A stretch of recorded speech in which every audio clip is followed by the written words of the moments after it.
Imagina a alguien, puede ser un niño, puede ser alguien como tú hace años, que dibujaba. No dibujaba para alguien en especial, dibujaba porque sí.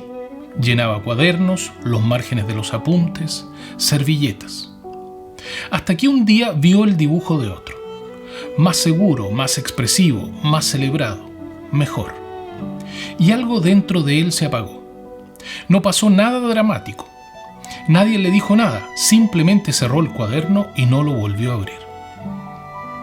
Si le preguntaras, ni siquiera diría, dejé de dibujar. Diría, es que yo no sirvo para eso.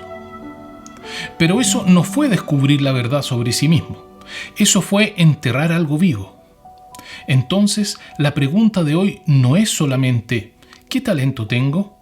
La pregunta es ¿cuántas cosas propias enterraste porque alguien ya las hacía mejor?